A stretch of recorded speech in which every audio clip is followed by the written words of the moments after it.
initiatives? Est-ce que vous avez une idée de projet, initiative en cours? Allez-y. Et vous pouvez aussi parler de votre pays, si vous êtes... Il y a monsieur Mbouya. Oui. Est-ce que je peux prendre la parole? Oui, Bertrand. Ok, allez-y. Bonjour à tous. Allez-y, monsieur.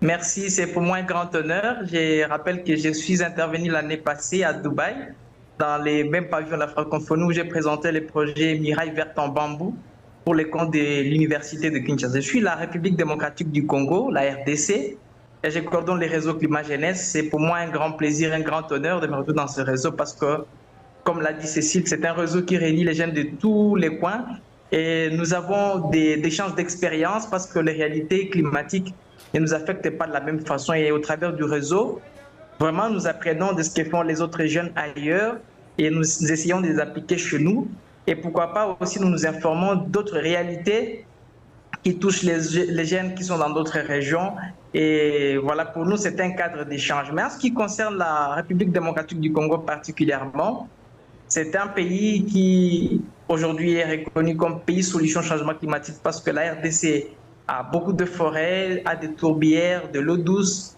et a des minéraux stratégiques qui participent aujourd'hui à la transition écologique. Et en tant que jeunes du réseau Climat Jeunesse, nous plaidons à ce que, puisque nous sommes vraiment affectés par ces changements climatiques, actuellement il y a une très forte hausse des températures qui impacte les activités agricoles de chez nous.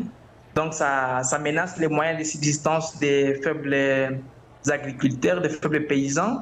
Nous avons aussi des pluies diluviennes qui tombent ces derniers temps et qui inondent beaucoup de provinces, notamment dans la province de Noru-Bangui. Chez nous en RDC, il y a eu beaucoup d'inondations et beaucoup de personnes sont vraiment affectées. En tant que jeunes, nous profitons de cette occasion dans les pavillons de la francophonie pour relayer les messages du fait que quand on parle de pertes et dommages, la RDC est affectée et le réseau, c'est les canaux par lesquels nous passons aussi ces messages pour que lorsqu'il y a la distribution de ces dividendes, qu'on pense aussi à notre pays. Mais en dernier lieu, pour finir et chuter, c'est comme vous l'avez vous-même mentionné, les modérateurs, les jeunes sont innovants, les jeunes sont créatifs, mais il y a un problème de soutien. Vous l'avez dit qu'au début, on devait normalement être nombreux là-bas en Azerbaïdjan, mais malheureusement, on n'a pas eu l'opportunité, mais du moins, les réseaux nous réunissent. Nous avons beaucoup de jeunes qui ont des projets chez nous à RDC et dans l'ensemble du réseau, des projets innovants. Moi qui vous parle, je vais parler du projet Miraille verte en bambou. C'est un projet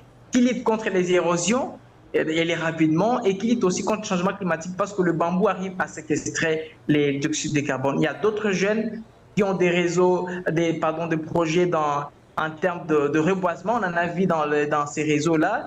Il y en a qui sont dans les secteurs de gestion des déchets. Donc, on a vraiment besoin de ces soutiens des différents partenaires techniques et financiers pour renforcer les capacités des jeunes et pour aussi leur venir en aide en termes de financement. Ça serait une bonne chose pour que lors de la prochaine COP, non seulement qu'il y ait une participation massive de la jeunesse, mais qu'on voit aussi des projets des jeunes cooptés, soutenus, pourquoi pas par la francophonie, et ça me sera d'un grand soutien. Merci beaucoup pour cette parole. Je salue tous les jeunes du réseau Climat Jeunesse qui sont à Bakou actuellement et qui nous suivent sur l'ensemble des 24 pays constituant ces réseaux. Merci beaucoup. Merci beaucoup à vous. On voit bien des initiatives et des vœux pour